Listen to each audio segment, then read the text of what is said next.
বাচ্চাদের আরেকটি পুষ্টিকর খাবারের রেসিপি নিয়ে চলে এসেছে আপনাদের মাঝে। ভিউয়ার্স, আসসালামু আলাইকুম, সবাই কেমন আছেন? আজকে আমি বাচ্চার জন্য সবজি খিচুড়ি রান্না করব। তো এখানে আমি আদা, রসুন এবং পেঁয়াজ কুচি নিয়েছি, সাথে 2 রকমের ডাউল, মসুর এবং মুগ ডাল, এখানে সিদ্ধ চাউল, পোলাও চাউল, সবজি হিসেবে আলু, ফুলকপি এবং সিম নিয়েছি। সাথে মশলা হিসেবে আমি আদা, রসুন, পেঁয়াজ এবং কিছু জিরা, তার সাথে একটা এলাচ দিয়েছি। এখানে মশলাগুলো অপশনাল, আপনারা চাইলে নাও দিতে পারেন। এদের মশলা জাতীয় খাবার থেকে দূরে রাখাই ভালো। তো এবার আমি এগুলো শিলপাটায় বেটে নিব সুন্দর করে। শিলপাটায় বাটা মশলার রান্নার কিন্তু টেস্ট আলাদাই হয়। তো যাই হোক, এখানে আমি সবগুলো উপকরণ সুন্দর করে ধুয়ে পরিষ্কার করে নিয়েছি। এবার শুধু রান্নার পালা। চুলায় জাল ধরিয়ে তার উপর একটা পাত্র বসিয়ে তার ভিতর পরিমাণ মতো তেল দিয়ে নিয়েছি। তো তেলটা যখন একটু গরম হয়ে যাবে, তার ভিতর কেটে রাখা, পরিষ্কার করে ধুয়ে রাখা সবজিগুলো দিয়ে দেব। তো বাচ্চাদের খাবারে সবসময় তেলের পরিমাণটা কম দেওয়ার চেষ্টা করবেন। আমিও সবসময় চেষ্টা করি বাচ্চাদের খাবারটা যেন সবসময় স্বাস্থ্যসম্মত হয়। তো এবার আমি সবজিগুলো কিছুক্ষণ ভেজে নিব। তারপরে এর ভেতরে একটু করে দারচিনি দিয়ে দিব। যেগুলো যদি ভেজে রান্না করা যায় তবে খুব দ্রুত সিদ্ধ হয়ে যায় এটা। দেন এর পর্যায়ে এর ভিতরে ধুয়ে রাখা চাউল ডাউল গুলো দিয়ে দিব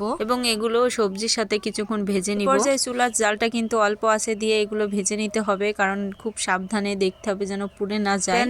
সবজি এবং চাউলগুলো যখন ভাজা শেষ হয়ে যাবে তখন কিন্তু এর ভেতরে পরিমাণ মতো পানি দিয়ে দিতে হবে। এখানে কিন্তু আপনারা চাইলে কুসুম গরম পানি অ্যাড করতে পারেন। যেহেতু আমার আগে থেকে পানি গরম করা হয়নি, সেজন্য আমি এখানে ঠান্ডা পানি ব্যবহার করেছি। এই পর্যায়ে আমি আমার ভেজে রাখা চাউল এবং সবজিগুলো পানির সাথে সুন্দর করে মিশিয়ে নিব। তো এই পর্যায়ে কিন্তু চুলার জালটা একটু বাড়িয়ে দিতে হবে যাতে খুব দ্রুত বলক চলে আসে। রান্নায় কিন্তু কেউ কখনো ভুল ধরবেন না, কারণ এক একজনের রান্নার প্রসেসিং এক এক রকম। কিন্তু আমার বাচ্চাকে এভাবে রান্না করে খাবার খাওয়ায়, এতে কিন্তু আমার বাচ্চার কোনো রকমের সমস্যা হয় না। এই খাবারটা কিন্তু বাচ্চাদের জন্য অনেক উপকারী একটি খাবার। তো এই পর্যায়ে আমি আমার বেটে রাখা মশলাটা এর ভেতরে এবার সুন্দর করে মিক্স করে দিব। প্রথম বলক আসার পরে যদি বেটে রাখা মশলাগুলো দেওয়া যায় তবে এর ফ্লেভারটা কিন্তু অনেক সুন্দর আসে। প্রত্যেক সপ্তাহে আমি 2-3 দিন বাচ্চার খাবারের তালিকায় এই সবজি খিচুড়িটা রাখার চেষ্টা করি। আমি কিন্তু এই খাবারটা আমার বাচ্চাকে দুপুরে খাওয়াই। তো আপনারাও কি আমার মতো বাচ্চার খাবারের তালিকায় এই সবজি খিচুড়িটা রাখার চেষ্টা করেন? কয়দিন সপ্তাহে অবশ্যই আমাকে জানাবেন। এই পর্যায়ে আমি এই খিচুড়িটা ঢাকনা দিয়ে ঢেকে সিদ্ধ না হওয়া পর্যন্ত জাল করে নিব। তো আপনাদের মাঝে আমি এখন একটা কথা শেয়ার করব। আমি কিন্তু অনেকদিন যাবত আমার আইডিতে কোনো ভিডিও আপলোড করতে পারতেছি না। তো কাউকে সাপোর্ট করতে পারছি, কারোর ভিডিও দেখছি এমনটাও কিন্তু করতে পারছি না। সবাই হয়তো আমাকে ভুলে গেছেন, এটা স্বাভাবিক। তো গত জানুয়ারি মাস থেকেই কিন্তু আমার এক্সাম শুরু হয়েছে। এখন কিন্তু ফেব্রুয়ারি মাস, এরপরও কিন্তু আমার এক্সাম শেষ হয় নাই। তো এখনো আমার 2টা এক্সাম বাকি আছে।